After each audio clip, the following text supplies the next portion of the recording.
श्री स्वामी समर्थ अश्विन महिन्याच्या शुक्ल पक्षातील पौर्णिमेला शरद पौर्णिमा किंवा कोजागिरी पौर्णिमा म्हणून ओळखलं जातं। याला रास पौर्णिमा, अश्विनी पौर्णिमा किंवा कौमुदी व्रत असं देखील म्हटलं जातं। शरद पौर्णिमेच्या दिवशी चंद्र पृथ्वीच्या अगदी जवळ असतो, त्यामुळे तो अधिक तेजोमय आणि आकाराने मोठा दिसतो। यंदा ही पौर्णिमा 28 ऑक्टोबरला साजरी केली जाणार आहे, परंतु या दिवशी वर्षातील दुसरं आणि शेवटचं चंद्रग्रहण देखील असणार आहे। तर या दिवशीची आपण कोजागिरी पौर्णिमाची पूजा असते, ती पूजा कशी करावी, त्यानंतर चंद्रग्रहण आहे मग पूजा कधी करावी, त्यानंतर देवाला आपण नैवेद्य दाखवावा का, अशी बरीचशी माहिती तुम्हाला या व्हिडिओतून मिळेल। त्यासाठी व्हिडिओ शेवटपर्यंत नक्की बघा। पंचांगानुसार यावर्षी अश्विन महिन्याची पौर्णिमा 28 ऑक्टोबरला म्हणजे शनिवारी पहाटे 4:17 सुरू होत आहे आणि ही पौर्णिमा दुसऱ्या दिवशी म्हणजेच 29 ऑक्टोबर रोजी सकाळी 1:53 संपेल। तर उदय तिथी आणि पौर्णिमेच्या चंद्रोदयाची वेळ दोन्ही 28 ऑक्टोबरला येत असल्याने कोजागिरी पौर्णिमा 28 ऑक्टोबरला साजरी केली जाईल। असं म्हटलं जातं की शरद पौर्णिमेच्या रात्री चंद्रातून निघणारी किरणे ही अमृतासारखी असतात, म्हणून या दिवशी लोक खीर किंवा दूध तयार करतात आणि रात्री ते चंद्रप्रकाशामध्ये ठेवतात। असं केल्याने चंद्राची किरणं त्या दुधावर आणि खीरीवर पडतात आणि त्यावर अमृताचा वर्षाव होतो असं मानलं जातं। कोजागिरी पौर्णिमेला दूध प्रसाद म्हणून घेतलं जातं। या दिवशी चंद्रप्रकाशात ठेवलेलं दूध त्याचं सेवन केलं जातं, त्यामुळे देवी लक्ष्मी खूप प्रसन्न होते असं देखील म्हटलं जातं। कोजागिरी पौर्णिमेची पूजा ही रात्री 12 वाजता केली जाते, परंतु यावर्षी चंद्रग्रहण आहे आणि चंद्रग्रहणाचा वेध आहे तो आपल्याला 3:10 दुपारी सुरू होतोय, ते ग्रहण मोक्षापर्यंत म्हणजे उत्तर रात्री 2:23 असेल।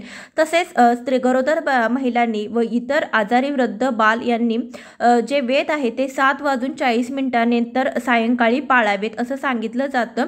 तर तुम्ही जी कोजागिरी पौर्णिमेची पूजा आहे, जर तुम्ही हे मानत असाल तर तुम्ही कोजागिरीची पौर्णिमेची जी पूजा आहे ती सायंकाळी 7:40 अगोदर तुम्ही करू शकता, म्हणजे सायंकाळी 6 ते 7 या काळामध्ये तुम्ही करू शकता, किंवा जे लोक वेद पाळतात त्यांनी 3:10 अगोदर ही पूजा करावी, किंवा तुम्ही जर ही पूजा तुम्हाला रात्री 12 वाजता करायची असेल तर 12 वाजता ग्रहण काळामध्ये देव हलवले जात नाही, तर तुम्ही फक्त सुपारी ठेवून म्हणजे कोणतीही मूर्ती घ्यायची नाही किंवा देवांना स्नान घालायचं नाही, सुपारीला स्नान घालायचं नाही। तुम्ही अगोदर सुपारी स्वच्छ करून घ्या आणि फक्त आपण प्रतिकात्मक सुपारी ठेवून तुम्ही पूजा मांडणी करू शकता, म्हणजे जिथे जिथे मी मूर्ती ठेवलेली आहे त्या ठिकाणी तुम्ही सुपारी ठेवून तुम्ही त्या देवतेचा मंत्र जाप करत रात्री 12 वाजता पूजा करू शकता।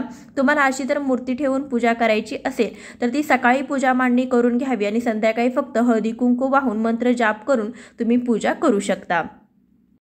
ग्रहण ही एक खगोलीय घटना आहे, परंतु जे धर्मशास्त्र मानतात त्यांनी हे जे काही नियम आहे ते पाळावेत, कारण की ग्रहण काळामध्ये देव हलवले जात नाही, देवांना स्नान घातलं जात नाही, याशिवाय आपण जी देवांना नैवेद्य दाखवतो तो देव ग्रहण करत नाहीत असं सांगितलं जातं। त्यामुळे तुम्ही जे नियम पाळत असाल त्या नियमानुसार तुम्ही ही पूजा करू शकता। तर सर्वात आधी भूमिपूजन करून घ्यायचे, रांगोळी स्वस्तिक काढून त्यावरती हळदी कुंकू अक्षदा वाहून एक फूल व्हायचं, त्यानंतर त्यावरती पाट किंवा चौरंग मांडायचा, चौरंगावरती लाल किंवा पांढरे वस्त्र अंतरावे, त्यावरती आपण सर्वात आधी दीप प्रज्वलन करून घेणार आहोत। त्यासाठी थोड्याशा अक्षदा व्हायच्या, त्यावरती हळदी कुंकू वाहून दिवा ठेवायचा आहे आणि दिव्याला दिवा प्रज्वलित करून त्याला हळदी कुंकू पुष्पाने अक्षदा वाहून घ्यायचे, नमस्कार करायचे, कारण कोणतीही पूजेची सुरुवात ही दिव्याच्या साक्षीने होते आणि आपली जी सेवा आहे, आपली जी पूजा आहे ती देवापर्यंत पोहोचवण्याचं काम हे दिव्याचं असतं। त्यासाठी तुम्ही दिव्या दिव्या दीपकार हा श्लोक म्हणू शकता किंवा शुभं करोति कल्याणम आरोग्यम धन संपदा शत्रु बुद्धी विनाशाय दीपक ज्योती नमस्तुते हा मंत्र देखील म्हणू शकता।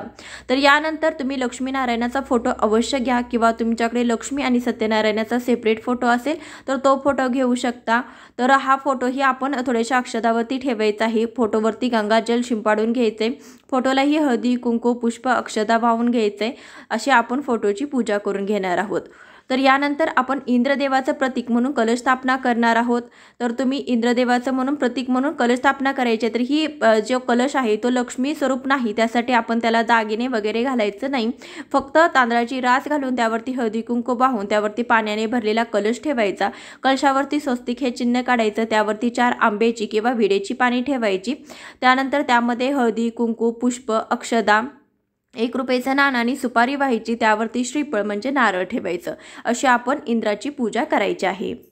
इंद्रदेवाची पूजा करत असताना ओम इंद्रदेवताय नमः या मंत्राचा जप तुम्ही करू शकता. इंद्रदेव म्हणजे वरुण, वरुण म्हणजे पाणी, म्हणून इंद्रदेवांची पूजा करताना आपण इंद्रदेवांचं प्रतीक म्हणून पाण्याने भरलेला कलश याची स्थापना केलेली आहे. तर यानंतर गणपती बाप्पांची पूजा करून घ्यायची. त्यासाठी गणपती बाप्पांची मूर्ती एका तामणामध्ये ठेवून 5 पळ्या स्वच्छ पाण्याने, त्यानंतर 5 पळ्या पंचामृताने, त्यानंतर 5 पळ्या स्वच्छ पाण्याने, शेवटच्या पळीमध्ये हळदी कुंकू आणि त्यानंतर थोड्याशा फुलाच्या पाकळ्या घालून गंधोदक स्नानम समर्पयामी असं बोलून गणपती बाप्पांना स्नान घालून घ्यायचंय. गणपती बाप्पांना स्नान घालत असताना वक्रतुंड महाकाय सूर्यकोटी समप्रभ निर्विघ्नं कुर्मे देवे सर्वकार्येषु सर्वदा या मंत्राचा जप करावा किंवा ओम गण गणपते नमः या मंत्राचा 11 वेळा, 3 वेळा किंवा 5 वेळा मंत्र जप करावा. यानंतर गणपती बाप्पांची स्थापना करून घेऊया. त्यासाठी 2 विड्याची पाने ठेवलेली आहेत, त्यावरती थोड्याशा अक्षदा व्हायचेत. अक्षदावरती हळदी कुंकू वाहून घ्यायचं आणि त्यावरती गणपती बाप्पांची मूर्ती स्थापित करायची. गणपती बाप्पांना हळदी कुंकू अष्टगंध चंदन वाहून घ्यायचं. त्यानंतर अक्षदा व्हायच्या, 1 फूल व्हायचं, लाल फूल अवश्य व्हावं. अशी गणपती बाप्पांची पूजा करून घ्यायची. त्यानंतर एका तामणामध्ये श्री लक्ष्मीची मूर्ती, त्यानंतर श्रीयंत्र, भगवान विष्णूंची मूर्ती, कुबेर स्वरूप आपण प्रतिकात्मक 1 सुपारी घेतलेली आहे. त्यानंतर चंद्रदेवाची म्हणून 1 सुपारी घेतलेली आहे. तर अशा सगळ्या मूर्त्या एका तामणामध्ये घेऊन आपण त्यांना स्नान घालून घेऊया. पहिल्यांदा 5 पळ्या स्वच्छ पाण्याने स्नान घालायचं, त्यानंतर 5 पळ्या पंचामृताने स्नान घालायचं, त्यानंतर आपण स्वच्छ पाण्याने स्नान घालून घेणार आहोत. तर भगवान विष्णूंची किंवा माता लक्ष्मीची मूर्ती नसेल तर तुम्ही प्रतिकात्मक सुपारीची स्थापना करू शकता किंवा मागच्या वर्षी जे काही सुपाऱ्या तुम्ही कोजागिरी पौर्णिमेच्या पूजेमध्ये वापरलेल्या ज्या तुम्ही जपून ठेवल्या असतील तर त्या सुपाऱ्या तुम्ही यावर्षी विसर्जित करायच्या आहे आणि नवीन सुपाऱ्यांची स्थापना करायची. भगवान विष्णूंची, कुबेरांची किंवा लक्ष्मींची जी सुपारी तुम्ही घेणार आहात ती तुम्ही लक्ष्मी पूजनाला देखील पुन्हा वापरू शकता. त्यानंतर पहिल्यांदा 2 विड्याची पाने ठेवून त्यावरती थोड्याशा अक्षदा वाहून हळदी कुंकू वाहून घ्यायचंय. त्यावरती भगवान श्री विष्णूंची मूर्ती ठेवायची आहे. त्यानंतर मूर्तीला हळदी कुंकू आणि पिवळं फूल वाहून घ्यायचं. भगवान विष्णूंची पूजा करत असताना ओम नमो भगवते वासुदेवाय या मंत्राचा जप 3 वेळा, 5 वेळा किंवा तुम्हाला शक्य होईल तेवढ्या वेळा करायचा आहे. त्यानंतर माता लक्ष्मीची पूजा करायची. त्यासाठी 2 विड्याची पाने घ्यायची, त्यावरती अक्षदा व्हायच्या, त्यावरती हळदी कुंकू वाहून माता लक्ष्मीची मूर्ती विराजमान करायची. माता लक्ष्मीला हळदी कुंकू अक्षदा व्हायचा आहे, 1 लाल फूल व्हायचं आहे. माता लक्ष्मीची पूजा करत असताना ओम महालक्ष्मीय नमः किंवा तुम्ही ओम ह्रीं श्रीं कमले कमलालय प्रसिद्ध श्रीं ह्रीं श्रीं ओम महालक्ष्मीय नमः या कमलात्मक मंत्राचा किंवा तुम्ही ओम महालक्ष्मीच्या विद्महे विष्णुपत्नीच्या धीमहि तन्नो लक्ष्मी प्रचोदयात या महालक्ष्मीच्या गायत्री मंत्राचा देखील तुम्ही जप करू शकता. अशी महालक्ष्मीची पूजा केल्यानंतर आपण चंद्राची पूजा करणार आहोत. तर चंद्राची स्थापना करण्यासाठी तांदळाच्या राशीने आपण गोलाकार अशी तांदळाची रास घालायची, म्हणजे चंद्रदेवांची प्रतिमा आपण काढायची आहे. त्यावरती आपण जी सुपारी त्याला स्नान घातलं होतं ती सुपारी ठेवायची आणि त्यावरती हळदी कुंकू अक्षता वाहून 1 फूल वाहून घ्यायचं. चंद्राची पूजा करत असताना ओम श्रीं सोमाय नमः किंवा ओम सोमाय नमः या मंत्राचा जप करायचा. सोम म्हणजे चंद्र, त्यासाठी हा मंत्र तुम्ही जप नक्की करा. तर यानंतर आपण कुबेर देवतांची पूजा करणार आहोत. तुमच्याकडे मूर्ती असेल तर मूर्ती घ्या किंवा सुपारीची स्थापना देखील करू शकता. 2 विड्याची पाने घ्यायची, त्यावरती अक्षदा व्हायच्या, त्यावरती हळदी कुंकू वाहून त्यावरती कुबेर स्वरूप आपण प्रतिकात्मक सुपारीची स्थापना केलेली आहे. हळदी कुंकू व्हायचं, अक्षदा व्हायचं. भगवान कुबेरांची पूजा करत असताना ओम कुबेराय नमः या मंत्राचा जप करायचा आहे. तर अशी कुबेरांची पूजा करून घ्यायचे.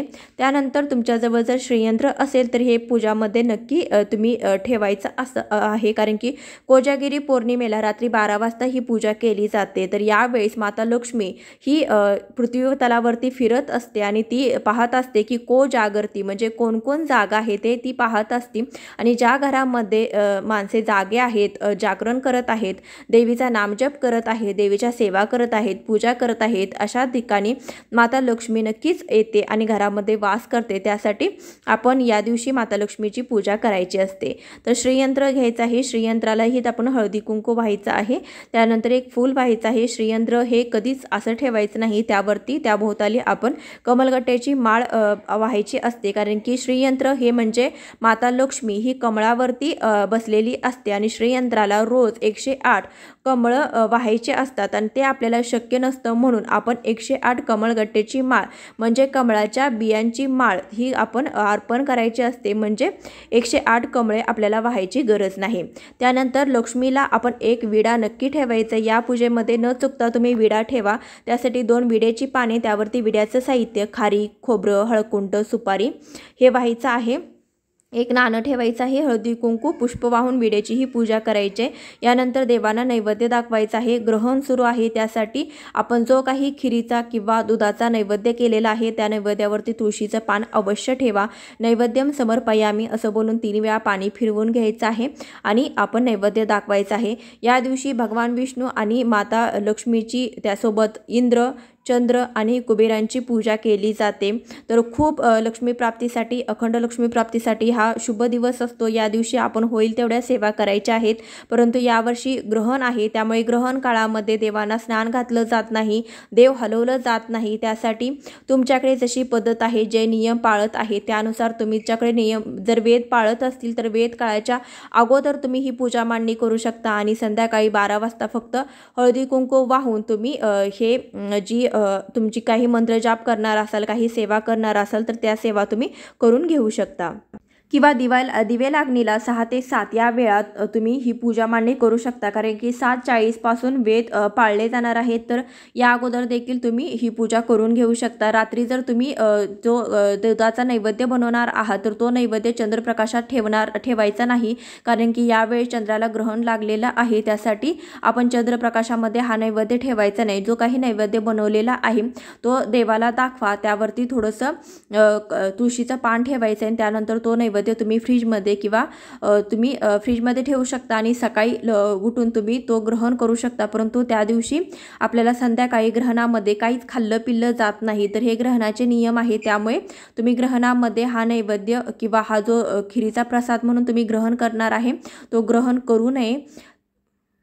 जे काही तुम्हाला दूध वगैरे बनवायचं असेल तर ते दुपारी तुम्ही जेव्हा वेद सुरू होणार आहे 3:10 तर त्याच्या अगोदर तुम्ही हे जे काही दूध बनवायचं आहे तर ते दूध तुम्ही बनवू शकता, दूध आटवू शकता, मसाले दूध बनवू शकता, जो काही नैवेद्य आहे तो बनवू शकता आणि त्यावरती तुळशीचं पान ठेवू शकता, कारण की ग्रहण काळामध्ये, वेद काळामध्ये अन्न शिजवले जात नाही, अन्न खाल्लं जात नाही, त्यासाठी तुम्ही हे दूध आहे ते अगोदरच वेद लागायच्या अगोदर तुम्ही करू शकता।